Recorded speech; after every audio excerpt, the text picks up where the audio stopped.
Bonjour tout le monde. Euh, Dans cette vidéo, je vais essayer de corriger le concours des systèmes techniques automatisés, la partie C, la partie de l'automatique, de la session 2020 destinée aux maths physique et physique-chimie. Le système choisi pour ce concours-là, ça a été une pression d'injection qui permet l'obtention de pièces moulées par injection de la matière plastique. L'automatique dans cette session est aussi subdivisée en deux parties. La première, c'est la logique combinatoire et la deuxième, c'est l'asservissement. Donc, elles sont complètement séparées. Donc, pour l'étude du système combinatoire, c'est un codeur incrémental utilisé pour mesurer le déplacement linéaire de la charge qui est entraînée par un vérin électro-hydraulique. On voit le schéma du compteur ou bien du codeur incrémental. On remarque ici qu'il y a un disque composé de trois pistes A, B, C. Et chaque piste, elle est subdivisée en des parties qui sont opaques, le noir, et des parties qui sont transparentes pour passer ou bien non la lumière et afficher ou non le 0 et le 1. Donc c'est un codeur à base binaire. Alors, on va donner à chaque piste une variable binaire appelée x, y et z. Et bien sûr, sachant que x, c'est le bit du poids le plus fort, c'est-à-dire celui à gauche, 2 à la puissance 2 égale 4, et z, c'est à droite, c'est le bit du poids le plus faible, 2 à la puissance 0 égale 1. Et la sortie, c'est f. La sortie, on va la voir dans la page suivante. En utilisant un chronogramme. Le chronogramme, c'est la variation des différentes entrées et sorties sur l'axe du temps. Bien sûr, leur variation, c'est une variation binaire, donc il n'y a que des 0 et des 1. Comme on voit par exemple pour x, 0, 1, 1, 1, etc. jusqu'à la fin.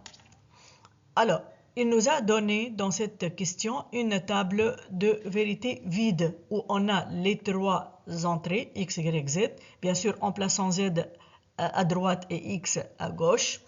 Voilà les unités, les dizaines et les centaines. Et la sortie, c'est f.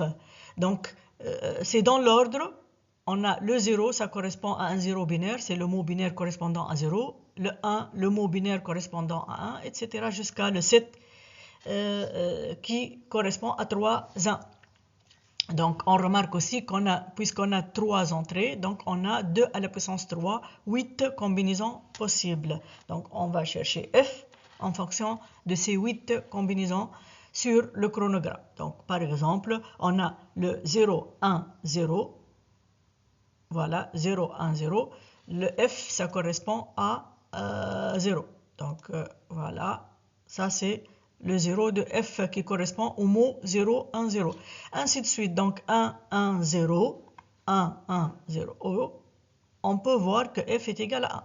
Jusqu'à remplir tout le tableau. Il faut bien vérifier les sorties ou bien les états vrais et faux de la sortie en fonction des entrées. La question suivante, il nous demande d'écrire la sortie f avec deux expressions canoniques. La première, c'est la somme des produits et la deuxième, c'est le produit des sommes. Alors, comment chercher la somme des produits? Donc, il faut passer par la table de vérité, regrouper tous les 1. Donc, on a 1, 1, 1 et 1. On a 4 1. Et bien sûr, chaque 1, il correspond à une combinaison des entrées. Par exemple, ce 1-là, c'est x bar, y bar, z. On prend ici ce qu'on appelle la logique positive, c'est-à-dire lorsque x égale 0, c'est x bar, lorsque x égale à 1, c'est x. On appelle ça la logique positive. Donc on a 4 1. Le deuxième, c'est x, y bar, z bar. Le troisième, x, y bar, z. Et le quatrième, c'est x, y, z bar. Ça, c'est la somme des produits. Donc, on a des produits pour chaque combinaison et on effectue la somme entre les différents produits pour avoir le F. Maintenant, il y a une deuxième forme canonique ou bien expression canonique de f qui s'appelle le produit des sommes. Le produit des sommes, c'est-à-dire, on ne va pas chercher les 1, mais plutôt les zéros. Donc, on a un zéro ici, un autre, un troisième et un quatrième. On a 4 zéros.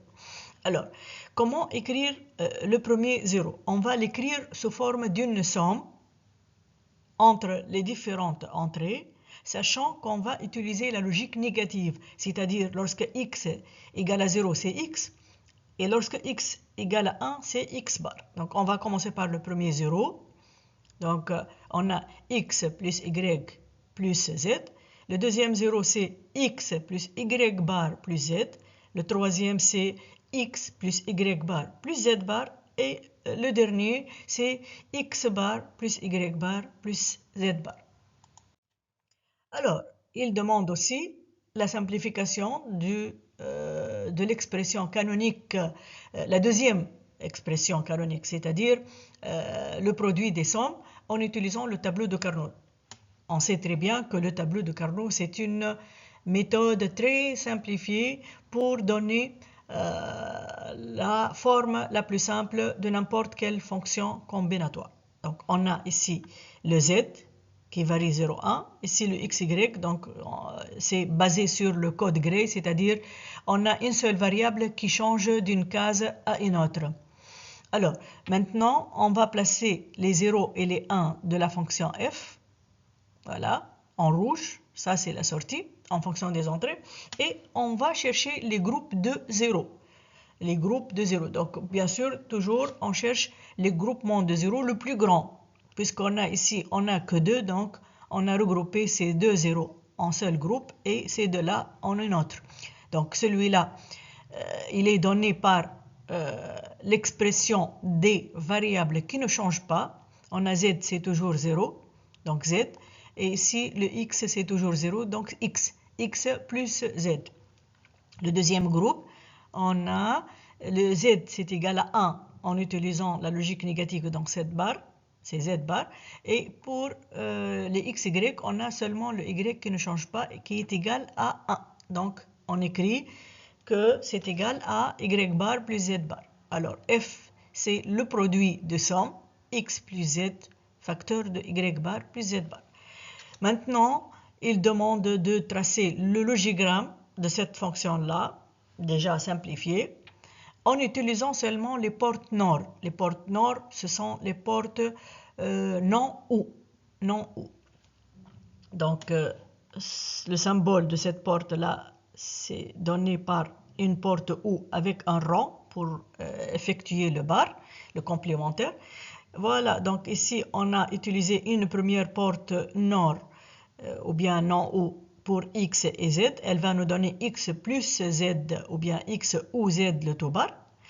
Ici, on a utilisé deux autres portes pour y bar et z bar, donc à entrée commune, c'est-à-dire y bar plus y, y plus y le tout bar, donc ça donne y bar. La même chose ici, z plus z le tout bar, ça donne z bar.